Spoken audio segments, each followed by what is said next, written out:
Mesdames, Messieurs, bonsoir. C'est avec beaucoup de plaisir que nous vous retrouvons dans votre mag Sport à la une du basket ce soir avec la réception des Lions au Palais de la République. On connaissait les prêts à diffuser. Désormais, il y a les prêts pour habiter. 20 appartements de 4 pièces pour les Lions et leur staff. Macky Sall donc a honoré les Lions. Et puis, en attendant, la salle des sports qui doit être construite dans les plus brefs délais. Il était tout à l'heure justement à la salle des banquets en même temps que ses joueuses. Moustapha Gueye est notre invité ce soir dans Sport à la une avec le désormais ex-sélectionneur de l'équipe nationale féminine. Nous reviendrons sur la cérémonie évidemment, mais aussi son actualité, un contrat arrivé à terme avec la Fédération sénégalaise de basketball et la création d'une association qui réunit les entraîneurs du basket national. Nous parlerons bien sûr football avec donc la Ligue 1. Rien ne va pour Djambar, 13e et premier relégable à l'issue de la 6e journée. Les académiciens battus par le nouveau leader de cette Ligue 1, Niambour, sur le score d'1-0. Avec une 4e place au bout de 6 journées, l'US Gorée s'adapte au rythme de l'élite, les insulaires, emmenés par un ancien international sénégalais, Ali Mal, qui lui aussi vit ses premières expériences d'entraîneur en première division. Focus ce soir sur le foot mauritanien. Depuis 2011 qu'il est à la tête de la Fédération mauritanienne de football, Ahmed Yahya s'emploie à poser les jalons d'un développement sur le plan local et d'un rayonnement sur le plan international. En ce mois de décembre, la FFRIM a récompensé ses meilleurs acteurs, football, dirigeants et contributeurs. Les Mourabitoun, vous le savez, en course pour une qualification historique à une phase finale de Cannes, désormais entraîné par l'ancien international français Corentin Martins, l'homme qui a fait les beaux jours de l'AJA dans les années 90, veut faire progresser son équipe et créer des exploits. Nous ferons bien sûr le point avec notre chroniqueur Momodou Ndiaye dans les buzz du web. Les sportifs se détendent durant la trêve et vous allez découvrir les pires gags de l'année 2015. En fin de mag, nous aurons le plaisir de retrouver Monsieur Mathieu Père pour la chronique hippisme. Voilà pour le sommaire. Merci de votre fidélité. Bienvenue à tous.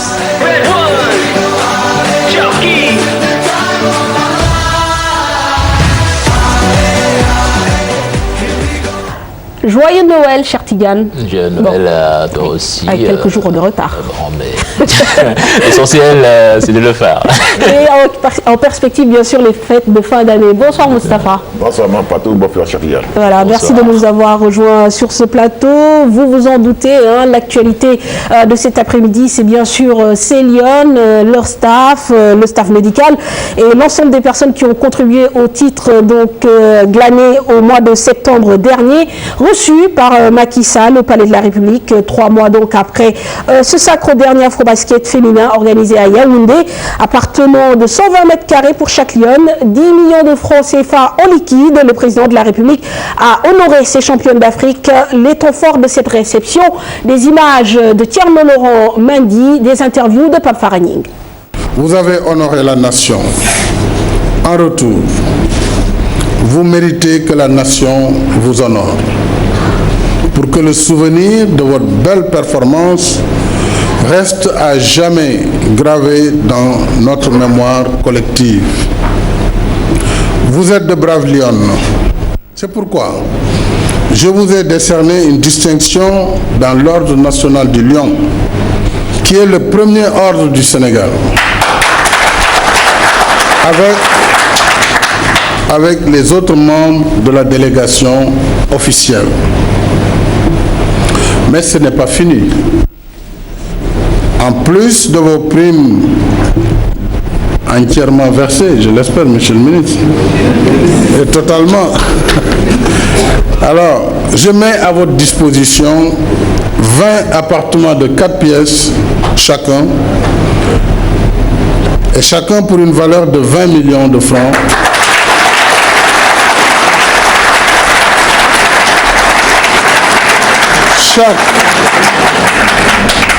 Chaque appartement est bâti sur 120 mètres carrés.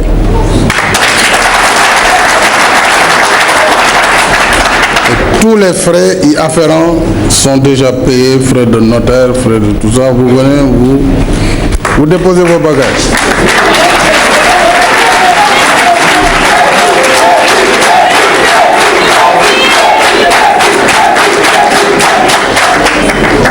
De plus, à chacun des 27 membres de la délégation officielle, il sera alloué une somme de 10 millions de francs CFA.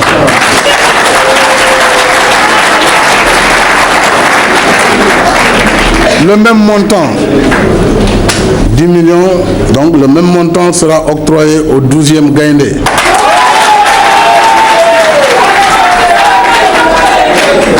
En reconnaissance de son soutien constant. Il ne me reste plus qu'à vous féliciter vivement en vous disant la formule magique.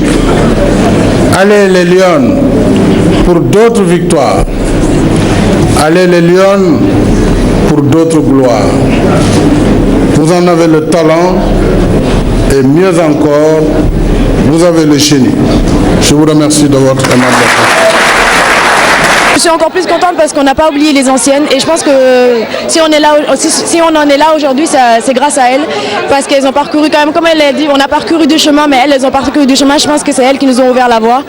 Donc, et je suis ravie qu'elles soient heureuses vraiment pour nous, donc on est contente. Ça fait plaisir, c'est une belle cérémonie et on est toutes contentes aussi parce que franchement, on ne s'attendait pas à ça et ça fait plaisir et on remercie beaucoup le président de la République et en même temps aussi, il a encouragé les jeunes parce que si eux qui sont derrière nous, ils ont vu ça aujourd'hui, ils vont donner à fond ce qu'ils ont fait et merci encore une fois.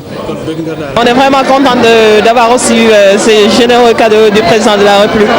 On le remercie vraiment pour avoir fait cela. Voilà, des Lions sur leur 31, bien sûr, pour avoir été au Palais de la République. Alors, Moustapha, j'imagine que 3 mois après le sacre, l'attente a été un peu longue, mais il est toujours important pour vous d'avoir une reconnaissance de l'autorité étatique. C'est vrai que ça a été relativement long parce qu'on attendait, on espérait, les gens ont beaucoup épilogué. Mais je crois qu'au bout du compte, tout le monde est content parce que cet après-midi, on a eu droit à une très belle cérémonie autour du chef d'État qui a fait, à mon avis, plus qu'il ne devait faire. Parce que quand même, la distinction de chevalier de l'ordre du Lion, pour moi, c'est déjà une grosse récompense. Après, un appartement et plus de 2 millions, c'est vraiment la générosité du chef de l'État. Ça a été un geste magnifique. Et nous lui disons merci. Alors donc, quelque part, est-ce que ça répond un peu à vos attentes, surtout au-delà des récompenses individuelles, la construction de cette salle de sport qu'il a réaffirmée et dans des délais les plus courts possibles? Honnêtement, ça va au-delà de nos attentes, parce qu'un appartement à 4 pièces, ça ne coûte pas les rues, surtout dans une nouvelle ville comme Diamniadio. Après c'est vrai qu'il faut reconnaître que nous, on était en mission. Et on avait le devoir de donner le maximum de nous pour donner beaucoup de joie au peuple sénégalais. Donc, si au bout du compte, on reçoit des dividendes de cette nature, c'est tout bénéfice, quoi. Donc, on était parti pour une mission, on récolte des dividendes de ce genre, ça fait énormément plaisir. Et vous, personnellement, on peut dire que c'est une revanche sur le sort. On sait que vous avez déjà entraîné cette équipe nationale. Au retour d'une compétition, vous avez été sanctionné. Et là, vous emmagasinez tout cela. Oui, c'est vrai que c'est une partie de l'histoire qui a été un peu difficile. 2011, c'était un souvenir douloureux parce que, voilà. Maintenant, tout est oublié. On est reparti sur de nouvelles bases. On a eu ce titre africain derrière lequel nous avons couru pendant quelques années quand même. Donc vraiment, c'est une grosse satisfaction pour moi. Mais pas de revanche. Pas de rancune gardée. Pas de rancune gardée, voilà. Alors, Moustapha, ce qui est étonnant, c'est qu'au moment où vous recevez justement ces récompenses, vous n'êtes plus officiellement le sélectionneur de l'équipe nationale féminine, puisqu'il y a une semaine, un communiqué est sorti faisant donc de la part de la Fédération sénégalaise de football, disant que les contrats avec les différents sélectionneurs sont arrivés à leur terme. Alors, aujourd'hui, justement, quelle est la suite par rapport justement aux JO qui vont arriver? Il y a plein d'échéances. Vous allez repostuler pour être sélectionneur? En fait, c'est un peu l'ironie de l'histoire parce que 3 mois après le titre africain, on a été démis de nos fonctions en attendant que le directeur technique refasse un peu les sélections. C'est gênant parce que tout est arrêté. au moment où je parle, je ne peux mener aucune activité liée à des contacts avec les joueurs, rien du tout. Donc on attend, d'ici peut-être un mois, ça va se décanter. Mais je peux dire aussi que c'est normal parce que lui, il est arrivé à court de chemin, il a aussi le droit de refaire son staff. Donc dès que la campagne est terminée, tout est à plat. Donc on va lui donner le temps de refaire un peu son attelage. Et espérons qu'on va y être. Si on n'y est pas aussi, on va retourner à la base, continuer à travailler dans nos clubs. Mais la question de Bamfatou, c'est est-ce que vous souhaitez continuer l'aventure avec cette équipe nationale du Sénégal? Oui, c'est un honneur de travailler pour son pays. Si les conditions se réunissent, il n'y a pas de souci. De la façon dont sont nommés les sélectionneurs, ce n'est pas une demande de candidature. C'est lui-même qui regarde le profil qui l'intéresse, qui va faire des contacts. Maintenant, si on accepte d'une manière tacite, on est reconduit. Donc, on attend tous que ça se fasse. Mais a priori, vous êtes forcément motivé pour continuer avec cette équipe nationale. Je suis très motivé pour travailler pour mon pays. Vous savez, le basket, c'est quelque chose qui nous a beaucoup donné, en tout cas moi qui m'a beaucoup donné. Donc tant que j'ai la possibilité de faire du basket pour mon pays, je le ferai, à quelque niveau que ce soit. Maintenant en sélection, c'est plus agréable encore. C'est difficile, c'est vrai, mais c'est agréable de travailler pour son pays. Chacun d'entre nous a envie de travailler, de rendre service là où il est compétent. Donc voilà. Mais vous n'appréhendez pas non plus par rapport à une non-reconduction? Vous avez quoi, 90% de chances de retourner à la tête de cette équipe nationale? Quand j'y pense, je pense au moment difficile qu'on a traversé. Ça n'est jamais un cadeau que d'être nommé sélectionneur. Les gens pensent que c'est facile. Mais au-delà du fait qu'on ait du prestige d'être sélectionneur, le travail il est délicat, il est compliqué. Donc c'est moins un cadeau qu'on nous fait qu'un challenge que nous acceptons avec des risques, d'énormes risques. Parce que là aujourd'hui tout le monde était content, on a fait une cérémonie très classe, où tout le monde a eu des dividendes, les gens ont souri, mais il y a quelques mois, il y a quelques jours, je peux dire, il y a quelques semaines, c'est Christopher qui est sur la sellette. Ouais. Quand ça ne va pas, c'est le coach qui est devant. Mais quand tout va bien, tout le monde va récolter. Donc c'est moins évident pour les entraîneurs que pour les joueurs. C'est un métier ingrat, entre guillemets. Très ingrat. Très ingrat. Et là, j'ai une pensée pour mes collègues coachs du football, que j'ai beaucoup soutenu la dernière fois en U23. Malheureusement, par manque de peau, on n'est pas arrivé au bout. Donc voilà. Parce que vous êtes aussi, bon, on sort un peu du cadre du basket, mais vous êtes aussi un amateur de football. Moi, je vous aperçois souvent au stade Léopold Sédar Senghor. J'ai la possibilité, je vais voir. J'adore le foot. J'adore le foot. Et j'ai même coaché à Nawetan. Voilà, mais Moustapha, à votre connaissance, est-ce que la direction technique a fixé une date limite pour nommer justement l'entraîneur national, puisqu'on sait que les échéances sont là? Officieusement, c'est au cours du mois de janvier. J'ai entendu dire que pendant le mois de janvier, il va faire tout ce qu'il faut faire. Donc on attend. Mais officiellement, il n'y a pas de date butoir. Mais quand même, dans votre tête, vous préparez déjà ces Jeux Olympiques. Moi, j'ai un carnet que j'avais entamé des discussions avec des joueurs, avec des partenaires pour bien faire le travail, parce qu'il ne faut jamais attendre le dernier moment. Donc, mais on est obligé de tout arrêter en attendant que ça se fasse. Donc, je ne pense pas que ce soit une bonne idée. Moi, personnellement, je ne pense pas. Mais, c'était pas le moment. Mais on n'y peut rien, c'est comme ça. C'est comme ça. Alors, Moustapha, en dehors donc de cette actualité, on attend donc, vous attendez certainement la confirmation à la tête de cette équipe nationale féminine. Il y a aussi dimanche dernier une initiative que vous avez prise en compagnie donc de certains de vos collègues de mettre en place une association nationale des entraîneurs de basket. Alors, parlez-nous un peu donc, de l'essence donc, de cette structure. Voilà, cette association, elle est née depuis une quinzaine d'années déjà, elle existait depuis longtemps. Mais elle était en léthargie. Nos aînés, les entraîneurs qui nous ont devancés avaient pensé à mettre une structure, mais qui n'a jamais fonctionné comme on le souhaitait. Et depuis quelques années, nous, les moins jeunes, enfin les plus jeunes, on a pensé à réduire cette association parce que à un moment donné, il faut prendre en compte les préoccupations des entraîneurs tels que nous sommes. Il y a des difficultés, il y a des problèmes entre nous, entre les fédérations, entre les arbitres et nous, plein de choses. Bon, donc il faut qu'on s'organise pour mieux prendre en compte tous ces problèmes. Alors, ces difficultés-là, c'est quoi exactement? Des difficultés d'ordre économique ou bien relative Jamais, non, c'est pas économique, parce que nous sommes dans un système amateur, donc c'est pas un problème économique, mais c'est un problème éthique. Parce qu'entre les entraîneurs, souvent, il y a des conflits. Des fois, les entraîneurs refusent de serrer la main à quelqu'un qui a gagné un match. La collaboration n'est pas fluide. Il y a des conflits d'intérêts quand les gens sont en sélection, d'autres sont à côté pour fustiger, pour détruire, voilà. Il y a des problèmes que nous voulons prendre en main notre corporation pour la rendre beaucoup plus morale. Et après, c'est vrai, le développement du basket, il y a la formation des entraîneurs, que nous voulons aider la fédération, aider la FIBA à prendre en charge un peu la formation des entraîneurs. Parce que nous avons senti un besoin de décentraliser les cliniques que nous faisons. Donc on a anticipé un peu la dernière fois dimanche en partageant certains aspects tactiques avec nos pairs. Et ça, nous souhaitons le faire régulièrement, chaque mois ou chaque 2 mois, dans une région ciblée pour partager avec nos collègues entraîneurs. Il y a l'aspect aussi social. Certains d'entre nous qui sont dans des difficultés, comme tu disais, économiques ou trucs, il faut aider ceux qui n'ont pas les moyens.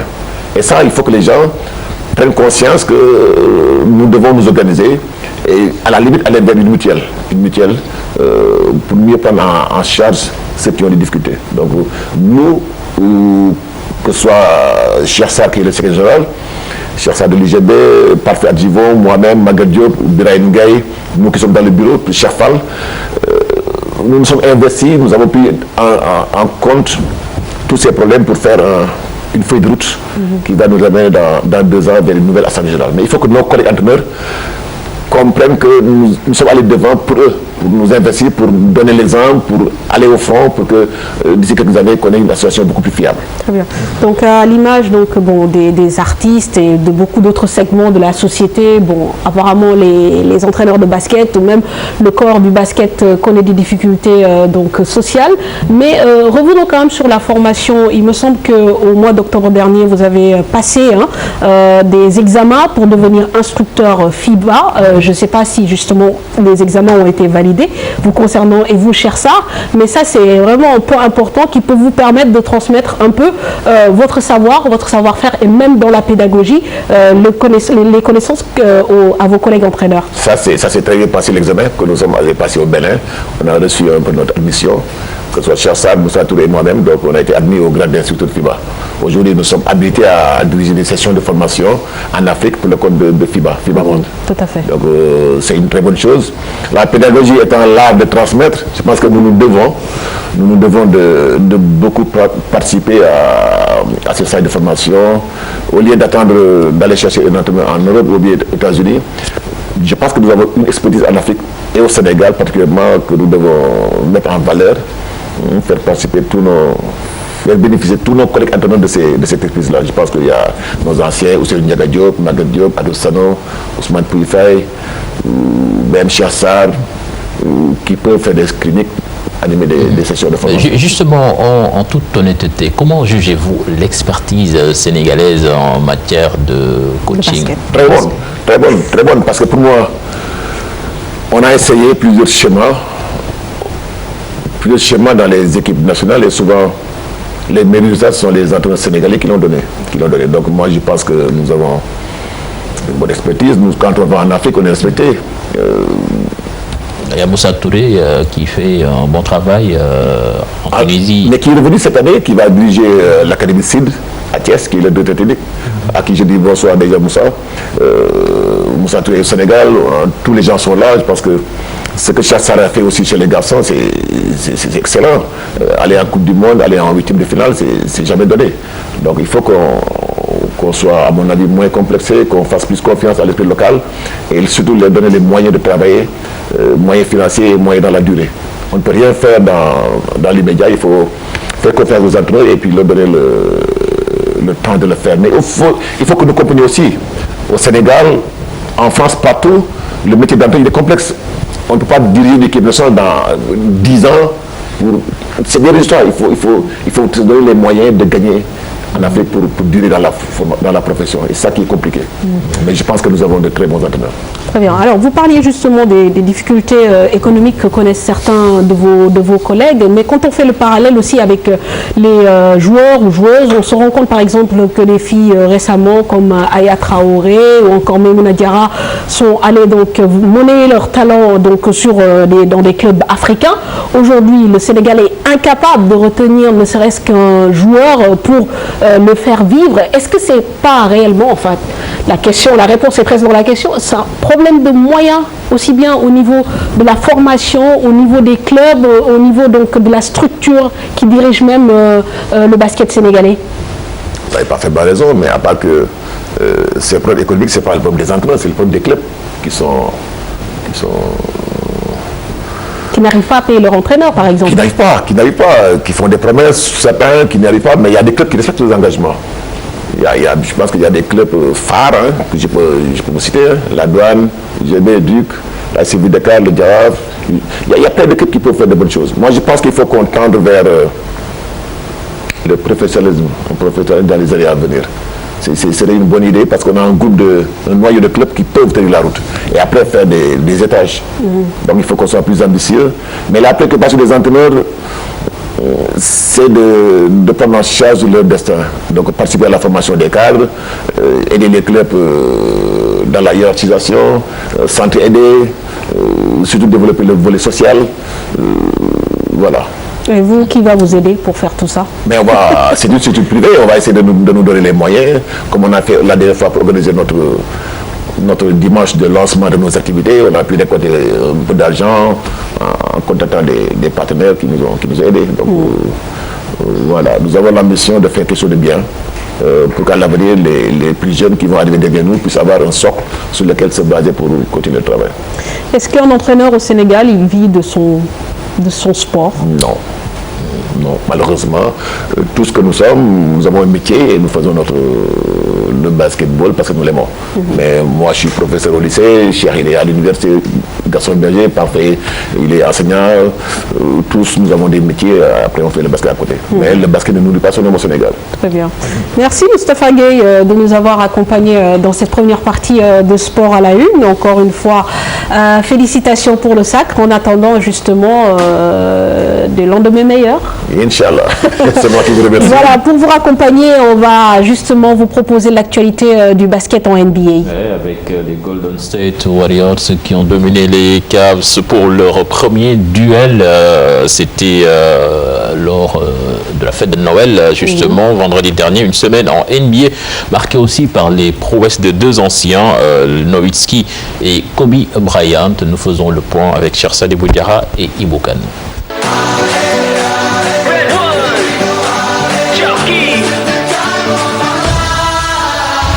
Golden State Warriors, Cleveland Cavaliers, l'affiche de la dernière finale NBA a été offerte aux férus du championnat nord-américain le jour de Noël.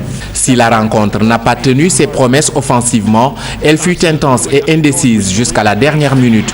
Le choc entre les actuels leaders de conférence a finalement tourné comme en juin dernier à l'avantage de celui de l'Ouest, Golden State, 89-83.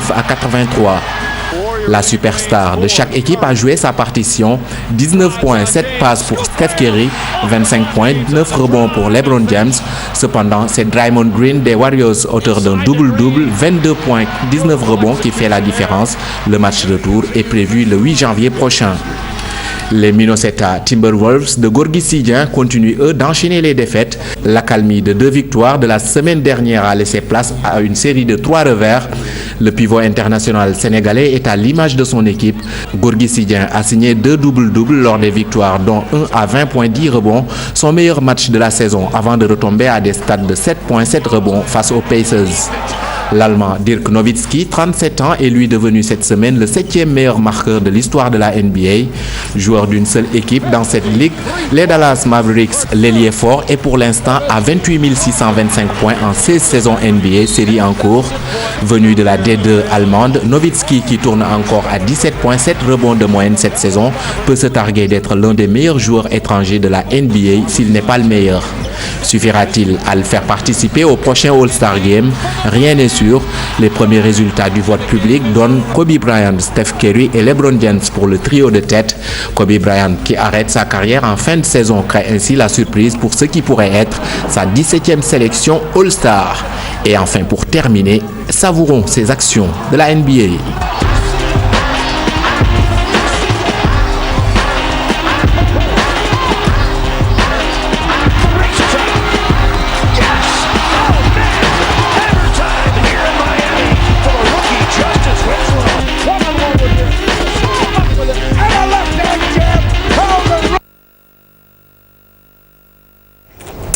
Voilà donc pour l'actu NBA sans transition, nous allons parler de football avec d'abord Diambar, premier relégable après 6 journées en Ligue 1. La nouvelle peut sonner mal aux oreilles et pourtant les académiciens sont actuels 13e dans le championnat avec 5 petits points.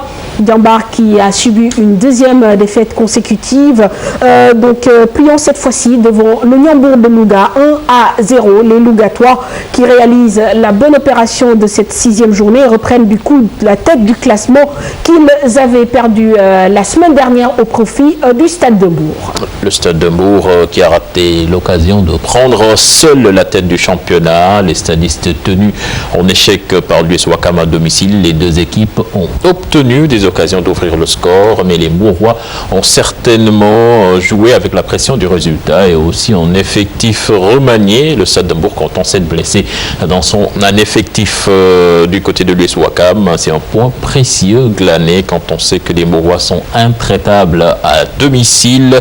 Si nous allons écouter donc les deux entraîneurs Ousseynou Sène et Malik Daf.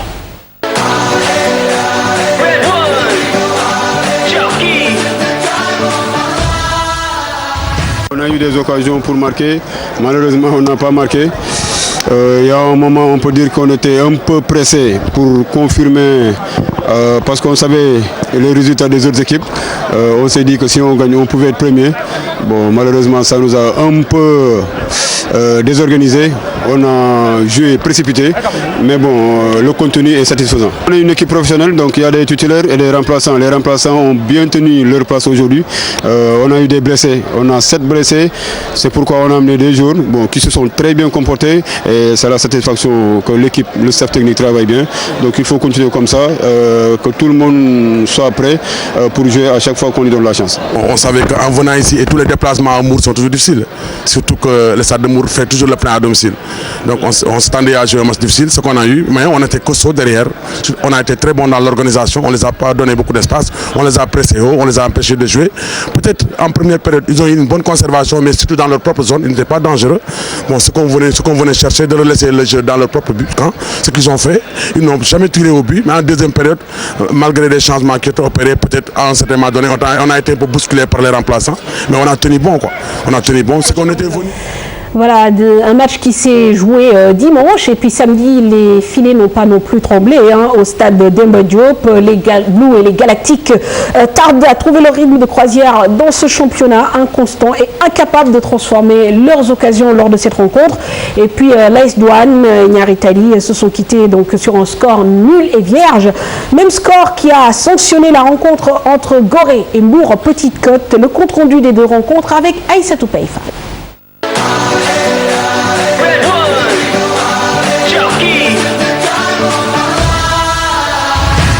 L'AS Douane et NGB peinent à retrouver leur grande forme de la saison dernière. Malgré le retour du meneur Abdoulaye Ba, les Galactiques ont eu du mal à imposer leur jeu. Un match timide de part et d'autre. À la 27e et 31e minute, les douaniers se sont procurés les rares occasions du match. Pour son retour en Ligue 1, l'attaquant Ibrahima Souri Keita a été transparent durant toute la rencontre. Les deux équipes se sont quittées sur un score nul et vierge. Dans l'autre rencontre de ce week-end, l'US Gorée, toujours invaincu en championnat, faisait face à Mour Petite Côte. Les deux équipes ont eu du mal à déployer un beau jeu. Ainsi, les occasions se sont faites rares. Il faut attendre la 42e minute pour voir le premier tir qui passe au-dessus des buts mbourois. À la deuxième période, les Mbourois répliquent sur un tir d'Iboussen stoppé par le portier Green. La rencontre se termine par un nul blanc. L'US Gorée passe désormais à la 4e place du classement. Voilà, Gorée qui ne marque pas devant Mour Petite Côte, mais Gorée qui reste l'une des bonnes surprises en ce début de championnat, cher Tigane. Actuellement classé 4e après 6 journées de championnat, les Insulaires ont démarré la saison pied au plancher, s'imposant devant le Casa Sport et l'équipe championne en titre, l'AS Douane, une équipe qui en 2 ans est descendue en 2e division avant de revenir dans l'élite en 2015. Des hauts et des bas vécus par son capitaine Olivier Kabou, un enfant de l'île de Gorée. L'avenir de l'US Gorée est désormais lié à celui de l'ancien international sénégalais Ali Mal, qui lui aussi découvre les rouages du métier d'entraîneur. Reportage sur cette équipe de l'US Gorée avec Mamadou Ndiaye et les images de Khadim Sissé.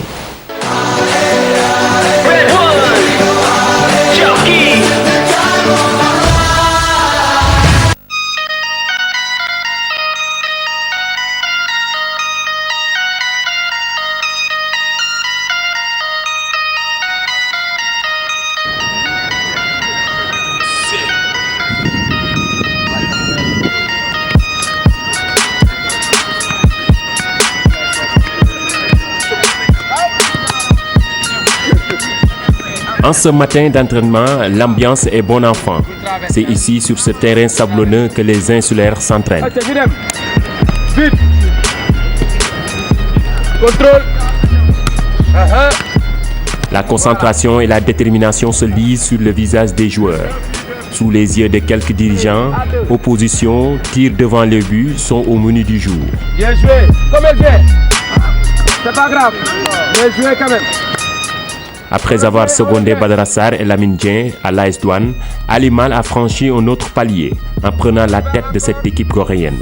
L'ancien défenseur international Ali Mal a été titularisé depuis la saison dernière sur le banc des Insulaires.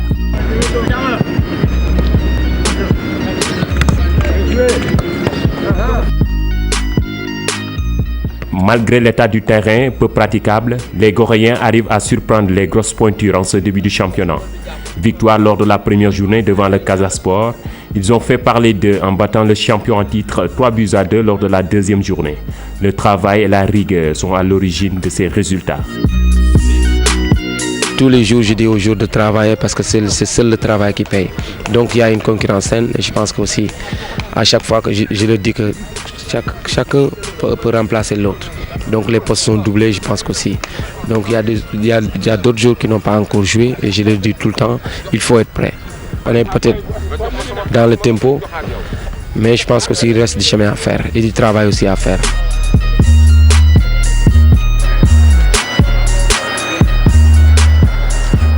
Capitaine et naturellement leader dans le groupe, Olivier Kabou est un pur produit de l'US Gorée.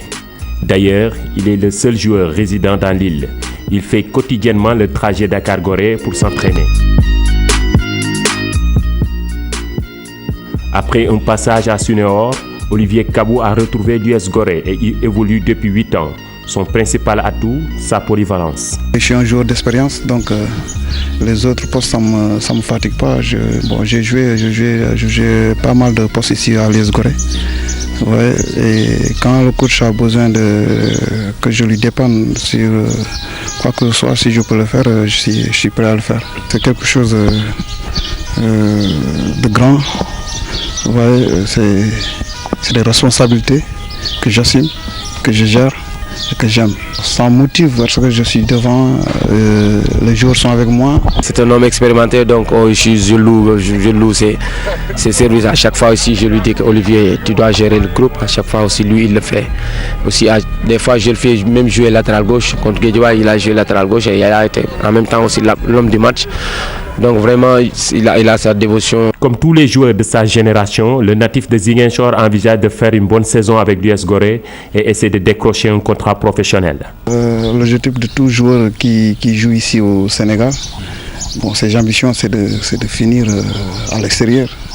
Voilà donc un reportage sur Gorée, même si les insulaires connaissent un petit coup de moins bien depuis 2 journées, mais cela confirme encore une fois avec cette belle entrée en matière que le niveau entre la Ligue 1 et la Ligue 2 est quand même c'est plus ou moins proche. Non, je pense que c'est pratiquement le même niveau puisqu'on a eu une équipe qui venait de la 2e division, Douane, qui finit champion. Là c'est le leader, c'est Ndiambour. Pour le moment, une équipe qui vient de la 2e division et je pense que c'est bien parti pour les Lougatois. Mais pour en revenir à cette équipe de Gorée, Mamfatou, Gorée quand même c'est une des équipes historiques de ce championnat du Sénégal qui a eu à sortir de très bons joueurs et on est très ravis de le retrouver en première division puisque je pense que sa place c'est là-bas. Bon, quand même, on regrette le peu d'engouement quand même qui entoure cette équipe. Je sais pas, c'est le fait qu'il joue à Dakar, basé à Gorée. Déjà, dans le reportage, on apprend qu'il y a un seul joueur qui vit à Gorée. Donc, c'est le capitaine Olivier Gabou. Et puis, on tarde aussi à trouver de grands joueurs de Gorée qui intègrent aussi l'équipe nationale du Sénégal. Ça aussi, il faut le souligner. Depuis Bayal Sall, on n'a pas réellement eu des talents qui ont percé, même si Roger Gomis a fait plusieurs piges, que ce soit dans les U20, les U23. Et puis, on peut aussi regretter, cher, l'état du terrain, même si c'est l'équipe du président de la Fédération sénégalaise de football. Il faut croire que tout le monde est logé à la même enseigne et que donc le problème, encore une fois, des infrastructures se pose et on comprend parfois pourquoi notre championnat a du mal à attirer donc les spectateurs. Alors, revenons à nos moutons. Nos moutons, ce sont les résultats de la 6e journée, mais auparavant, cher, souligner que donc les bonnes opérations sont à mettre au compte dans cette 6e journée au compte du Giraffe qui s'impose devant la Cinéor 3-1 qui enchaîne une 2e victoire d'affilée. L'Olympique de Ngor également qui obtient sa première victoire depuis le début de ce championnat devant la Linguère 3-0. Ainsi donc les Saint-Louisiens eux connaissent également un coup de moins bien. Ils chutent à la 10e place et avec un 2e revers consécutif. À présent, les résultats au complet. L'intégralité des résultats de cette 6e journée, Douane NGB, 0 but partout. Gorée Mbour, 0 but partout également. Casa Sport Guédiawaye, 1 but partout. L'Olympique de Ngor qui bat la Linguère 3-0. Stade de Mbour, Uzo 0-0. Ndiambour bat Djambar 1-0. Et puis la belle opération du Giraffe qui s'impose 3-1 à Sunéor. Et puis le classement, le Ndiambour de Louga leader avec 12 points, suivi de Mbour Petite Côte 2e avec 10 points. Le Stade de Mbour est 3e avec 10 points. Gorée 4e avec 10 points également. En bas de tableau, les deux relégables pour le moment. 13e Djambar 5 points, 14e Sunéor 4 points.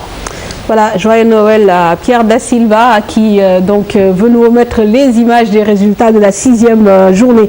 À présent, on va parler du foot mauritanien. Le week-end dernier, la Fédération mauritanienne a tenu la 2e édition de ces FRIM Awards. Des invités de marque ont honoré de leur présence cet événement qui récompense les meilleurs acteurs du football mauritanien, les FRIM Awards, une des nombreuses initiatives de l'instant dirigeante du foot mauritanien. Plus que des frémissements, les jalons posés à travers la réalisation d'infrastructures, l'investissement au sein des sélections, petites catégories y compris, montrent la volonté des autorités dirigeantes à faire briller leur discipline sur le plan local et international.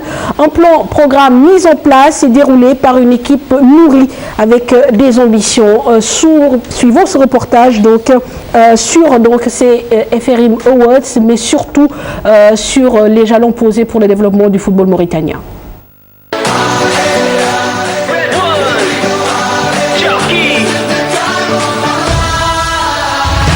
Le football mauritanien a fêté ses meilleurs acteurs en ce mois de décembre.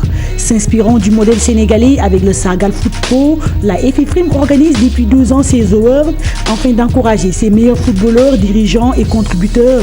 Pour cette 2e édition, des invités de marque ont répondu à l'appel de la Fédération mauritanienne de football.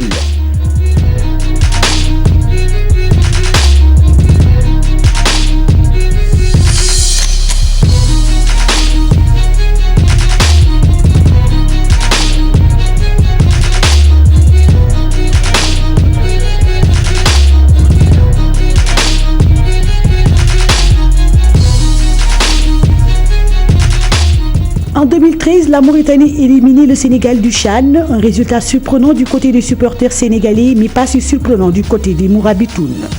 À seulement 39 ans, Ahmed Yahya gère son deuxième mandat à la tête de la FFRIM. Élu pour la première fois en 2011, l'actuel président de la FFRIM nourrit des ambitions pour son football et travaille à les concrétiser. J'étais là en 2011, c'était à l'occasion des élections de la Fédération mauritanienne de football. Et donc j'étais venu superviser ces élections pour le compte de la FIFA. Et j'avais assisté donc à la première élection de mon collègue et ami, donc le président Ahmed Yahya.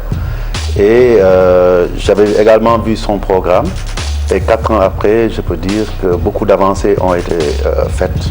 La base, c'est justement dans nos pays de relancer le football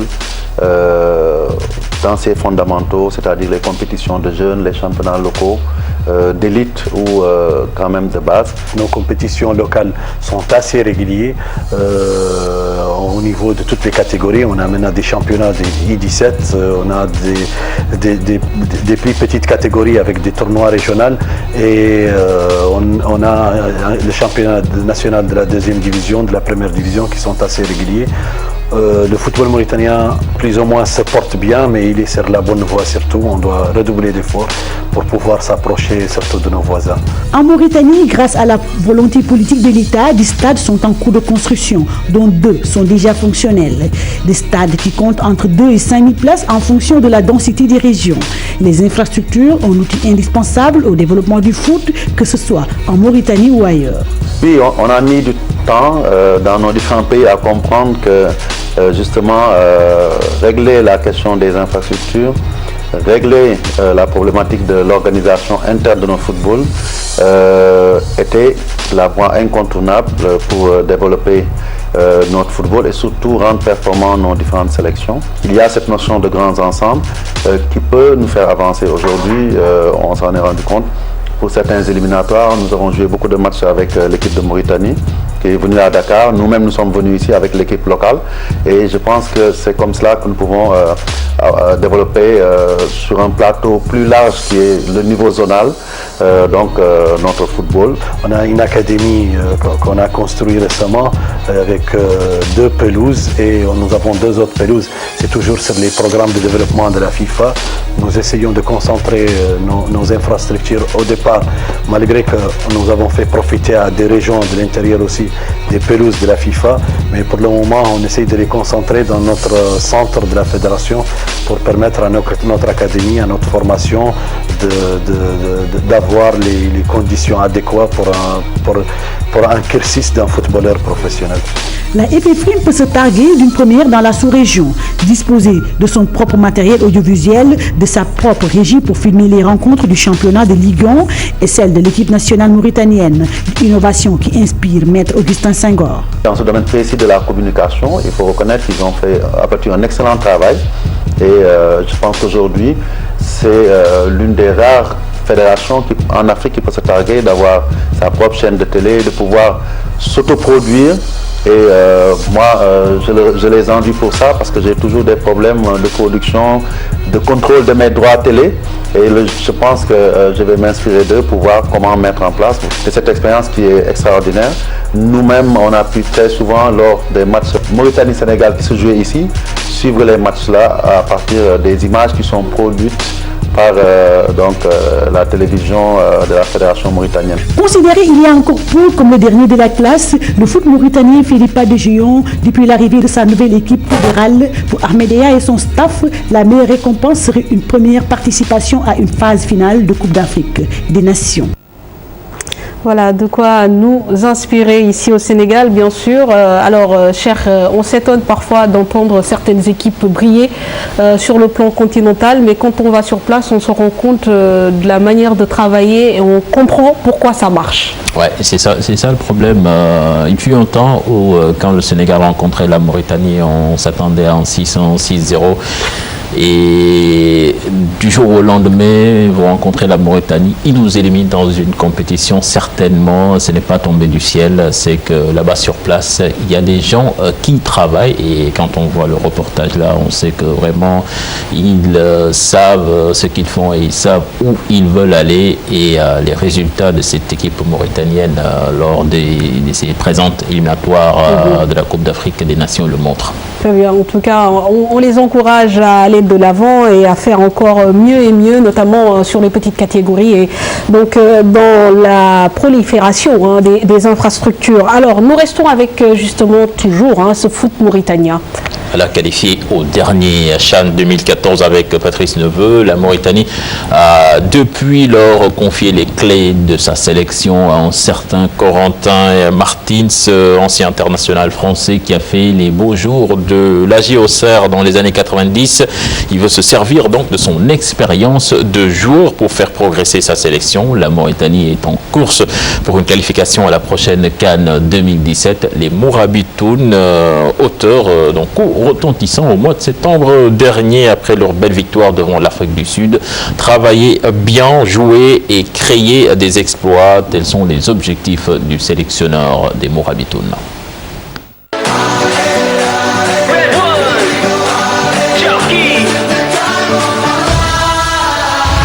Le football africain, il ne le connaissait que très peu, juste au contact de quelques joueurs et à travers quelques Coupes d'Afrique suivies à la télé. En signant un bail à la tête de la sélection mauritanienne, l'ancien milieu de terrain de l'AJA reconnaît avoir eu d'agréables surprises. Quand je suis arrivé ici, j'étais agréablement surpris quand même du niveau technique. Je dirais pas qu'elles sont toutes du même... Elles ont le même potentiel parce qu'il y en a bien sûr, je dirais qu'il y a 4-5 équipes qui sont intéressantes. Les autres, c'est plus difficile. Jouent un peu avec leurs armes aussi, mais c'est vrai que la base de la sélection, au niveau des joueurs, c'est 4-5 équipes. Une sélection mauritanienne composée en majorité de joueurs locaux, mais Corentin Martins peut aussi compter sur une dizaine de joueurs expatriés. Entré en fonction en octobre 2014, le sélectionneur des Mourabitoun est loin de travailler avec un couperet au-dessus de la tête. Mais il se fixe des paliers à franchir. L'objectif que je me donne, c'est d'essayer de faire progresser l'équipe nationale, essayer de créer des exploits ou des surprises comme on a pu le faire en gagnant contre l'Afrique du Sud au mois de septembre. Essayer de progresser au classement FIFA et essayer de faire progresser aussi le football mauritanien. Pour avoir brillé comme milieu de terrain dans les années 90 avec Auxerre, il compte dans son palmarès un titre de champion de France et de Coupe de France. Avec la JA, Corentin Martins compte bien se servir de son expérience de footballeur pour réussir sa carrière d'entraîneur. Je pense que la plupart des coachs actuels qui ont eu une carrière de footballeur s'appuient un petit peu sur leur propre expérience et c'est vrai que moi aussi maintenant j'essaye de prendre un peu les idées que j'ai eues à travers tous les coachs connus. Moi, ce qui m'intéresse, en tout cas dans la vie de groupe, c'est beaucoup de respect et d'être honnête avec la plupart des joueurs. Donc c'est surtout ça sur les valeurs que je m'appuie aujourd'hui. Des valeurs qui jusqu'ici permettent à la sélection mauritanienne de s'affirmer dans le foot africain. Le mois de mars 2016 va s'avérer déterminant pour Corentin Martins et ses Mourabitoun. Classé actuellement deuxième dans le groupe M des éliminatoires de la CAN 2017 derrière le Cameroun. Les Mauritaniens doivent bien négocier les 2 matchs qui vont les opposer à la Gambie au mois de mars avant de jouer leur va-tout en juin 2016 pour une qualification inédite à une CAN. Merci. Fatigant, justement, Corentin Martins, quand on le voit, on pense forcément à Cher Sadi Boudjara, qui est un fan de l'AJ Auxerre. On sait que c'était un très grand joueur de l'AJ Auxerre qui, après avoir quitté Auxerre, est parti en Espagne. Oui, et à Strasbourg également, il a eu à jouer là-bas. En tout cas, c'était un stratège.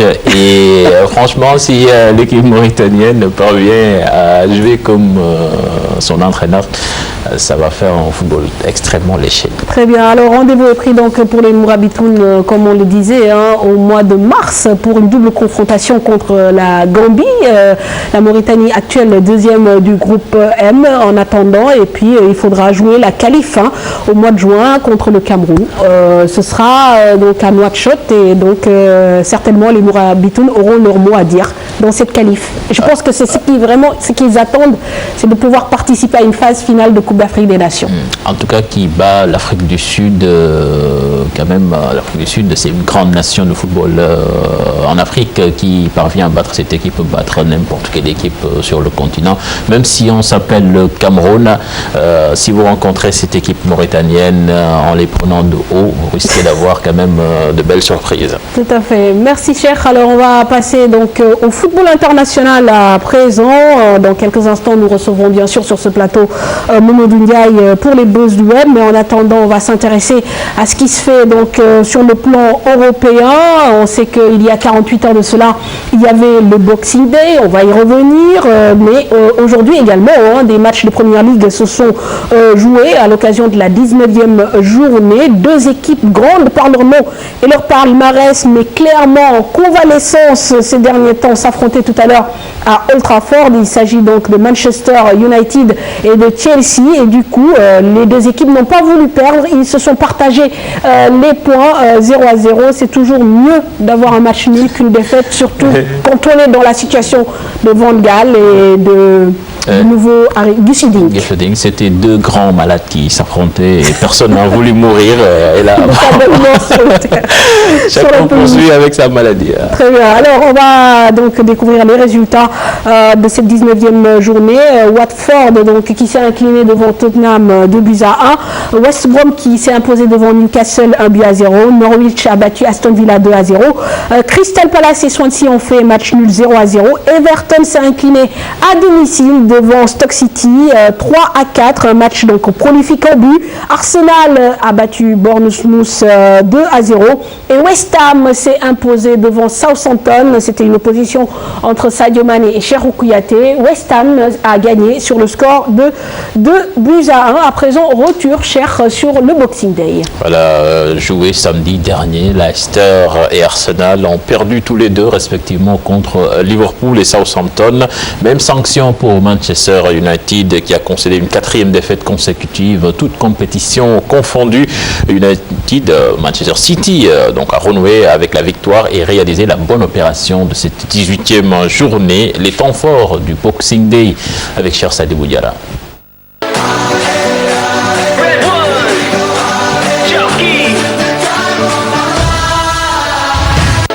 Lendemain de Noël cauchemardesque pour Leicester et Arsenal, leaders de la Premier League, les Foxes ont connu un coup d'arrêt à Anfield lors de la 18e journée, le Boxing Day. La faute en Liverpool, incisif et concentré défensivement pour contenir le duo Vardy-Mahrez.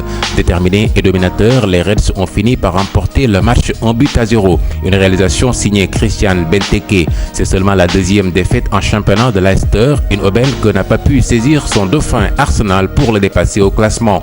Pourtant, les Gunners connaissaient les résultats du leader avant d'aller défier Southampton du virevoltant Sadio Mané. Sous la pression, ils vont complètement sombrer, une défaite de 4-0, dont un magnifique de Martinez et le doublé de Shanlong. Des déconvenus qui relancent Manchester City victorieux de Sunderland 4-1. Un succès, œuvre de Boni, Yaya Touré, De Bruyne et Sterling qui permettent aux Citizens de revenir à 3 points de Leicester. Pendant ce temps, Manchester United continue sa dégringolade. Les Red Devils, désormais 6e, ont encore chuté ce week-end. Une défaite de 2-0 devant Stoke de Mambiram Diouf entré en cours de jeu. Bojan Kirkic et Arnautovic sont les auteurs de la 4e défaite de suite de l'équipe de Louis van Gaal, un entraîneur de plus en plus menacé.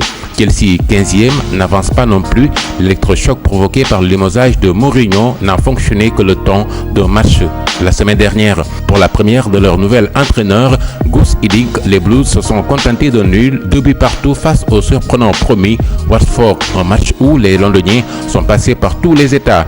Après l'ouverture du score de Costa, Chelsea s'est retrouvé mené avant d'égaliser par le même Costa et de rater un penalty par Oscar lâchant du coup la victoire. Le Boxing Day avait également offert l'affiche. Le Boxing Day joué samedi, la 19e journée qui a démarré aujourd'hui et Arsenal donc leader qui donc reprend la place de Leicester, 39 points, même si les coéquipiers de Riyad Mahrez doivent jouer demain et peuvent donc reprendre la première place à la tête donc de ce championnat de première ligue.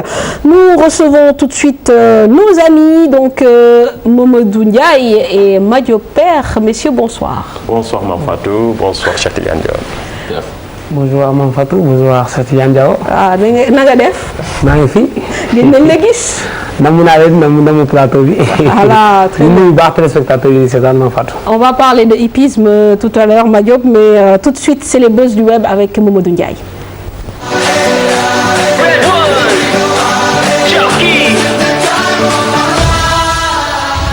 Alors, Mamadou, on a remarqué qu'il n'y a que la première ligue qui joue en ce moment. Ça veut dire que les autres championnats sont en mode trêve. Les joueurs sont en vacances. Et ils nous font savoir, Neymar, Trapp, Benzema, pour ne citer que cela. Oui, les sportifs prennent du bon temps pendant les fêtes. En attendant la reprise, place aux vacances pour ces champions. Plage, montagne, famille, il y en a pour tous les goûts. Les sportifs aiment partager ces moments sur les réseaux sociaux. On a vu ici Trapp très concentré sur la plage à Rio. Kaka au paradis en Nouvelle-Zélande, Ronaldo toujours en bonne compagnie et Neymar à la maison au Brésil, les pieds dans le sable. Tout à fait. Piqué et Shakira ont choisi Tokyo. Tokyo, la meilleure manière. Ils sont restés à Tokyo, puisque je pense que le Barça a joué la Coupe du Monde des clubs là-bas. Ils sont restés. Shakira a rejoint Piqué à Tokyo alors. Donc une manière idéale pour recharger les batteries. Et 2015 a été une année également riche en images insolites. Et les sportifs, bien sûr, ne sont pas en reste. Beaucoup d'images insolites. Par exemple, Usain Bolt renversé, Mourinho qui va zapper Arsène Wenger, Ibrahimovic qui insulte la France. Des déclarations choquantes, mais aussi des coups de sang et autres boulettes. Le choix a été difficile, mais on a choisi une petite sélection pour vous regarder.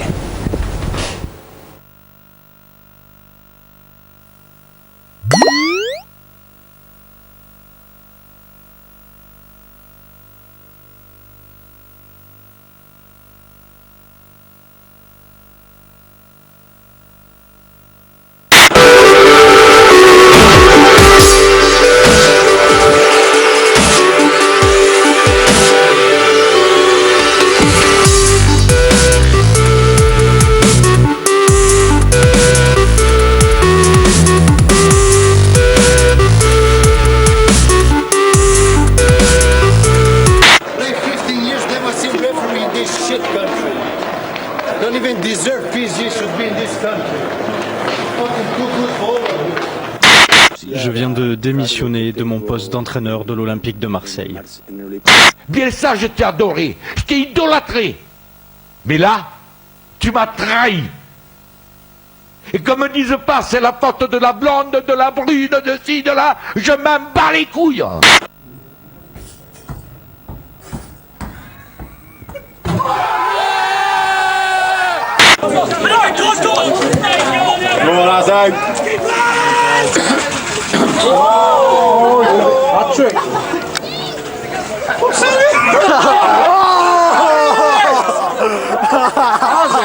Juste une question, le culot qui vous a manqué durant cette compétition, est-ce que vous allez l'avoir aujourd'hui pour pouvoir démissionner bien avant d'arriver au 8 février, à la fin de votre contrat? Y tú que te creías el rey de todo el mundo,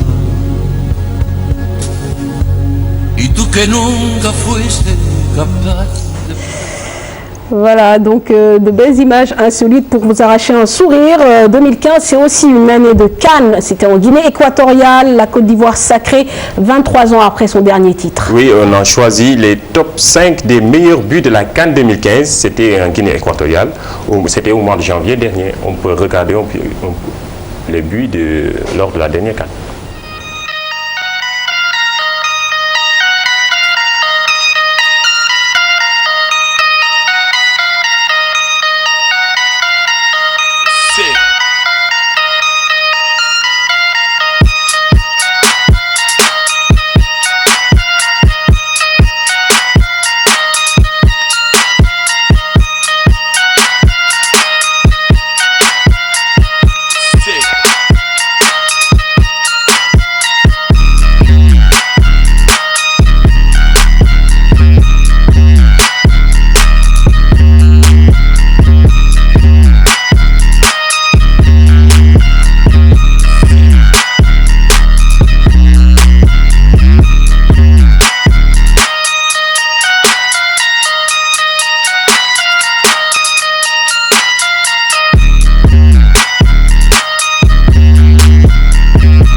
Voilà, donc les meilleurs buts de la CAN. Bien sûr, ça nous fait penser aux rétrospectives et on n'y dérogera pas. Dès la semaine prochaine, on fera le point également sur les temps forts de l'actualité sportive, donc sur l'année 2015. Donc ce sera lundi prochain. À présent, on parle des vidéos bonus. Oui, des vidéos bonus, mais déjà on a l'arbitre de l'année. C'est dans une scène insolite en Ligue 1 tunisienne. L'arbitre de la rencontre a fondu en larmes lorsqu'il a entendu le public insulter sa mère en pleine rencontre. On a vu l'homme en noir essuyer ses larmes. Très en colère aussi. صورة نادرة حتى عالميا. تبعوا مليح شو اللي باش يصير، ردود فعل اللاعبين وردة فعل ياسين حروش اللي وقف اللعب بعد التهجم عليه سبان كلام زايد وتحامل. خلينا نقولوا ياسين حروش يتأثر، ياسين حروش يبكي. حكم اللي نشوفه يمكن جانب آخر، جانب إنساني للحكم، مش لومو نوار كما نقولوا الرجل بالأسود. حتى اللاعبين من بعد كانوا تدخلوا مع ياسين حروش، طلبوا من الجمهور انه يوقف موجه الشتم اللي ريناها في ملعب. تاثر برشا وكان يبكي، واحنا حاولنا كجوارات هزينا معناها شويه المورال خاطر تاثر، فما شويه شتم من بعض اللاعبات. اول مره يقول تشوف حكم يبكي معناتها في ماتش كوره. صحيح والله صحيح، حتى انسان ما يحب امه تتسبب. Alors, après le match et les incidents qui sont suivis, l'arbitre a évidemment exprimé son émotion. Il est tout à fait normal que quelqu'un réagisse de la sorte en entendant ce genre d'insultes. Personne ne veut entendre sa mère se faire insulter. Voilà, donc ce qui explique pourquoi il était si ému et ça se comprend parfaitement. On parle d'un footballeur turc à présent accusé de tentative d'homicide involontaire après avoir donné un coup de pied. Très violent. Non seulement le joueur a reçu un carton rouge, mais il risque également une peine de prison. Il faut dire que le footballeur turc a vraiment pété les plombs en Fatou.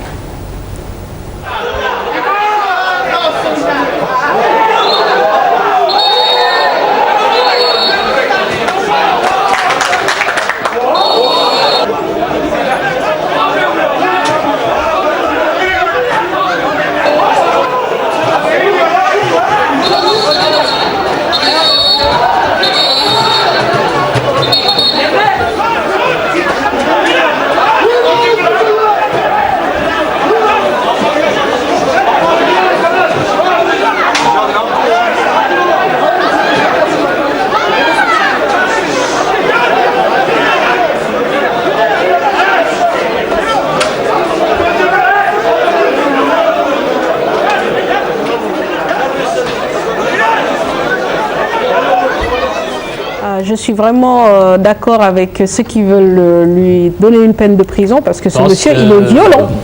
Je pense que Pépé a fait le coup également en jour de Rétafé. Ah oui. Quand même, hein. C'est abusé. Alors, et on termine avec le basket, ce mixtape qui nous vient de la NBA. Et pour terminer l'année en beauté, au moins penser au basket. Tout à fait. Oui. Regardons ça.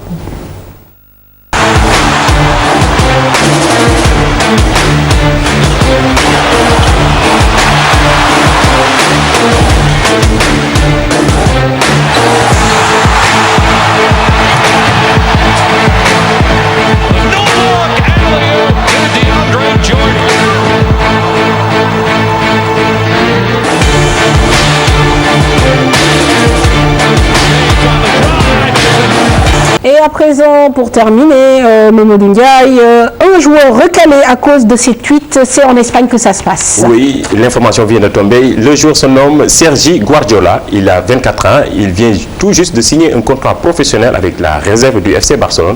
Mais les supporters du club ont déterré les tweets anti-Barça et pro-Real de Madrid, ce qui a poussé les dirigeants du club à résilier son contrat selon un communiqué et un tweet officiel du FC Barcelone. C'est cher payé, hein? Comme quoi, il ne suffit pas de s'appeler Guardiola pour jouer au Barça. Pour moi, c'est un message fort pour les joueurs. Il ne faut jamais dire ce que vous n'avez pas dit en direct sur Twitter.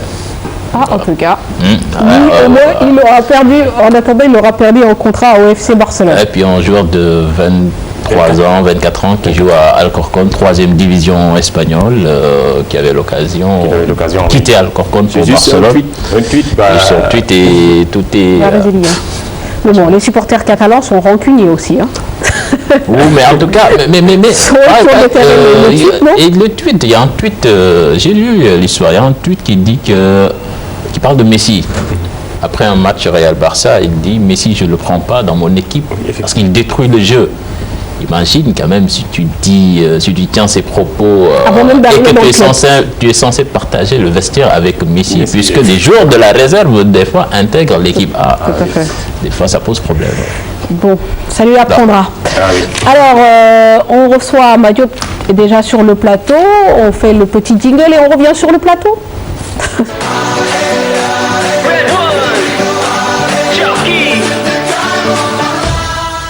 Madiop nuyuwaat naa la. Maam Fatou nuyuwaat naa la. yaa ngi si jàmm. yaa ngi si jàmm bu baax fas yéene ñëwaat ci plateau bi ak yeneen xel yu bees.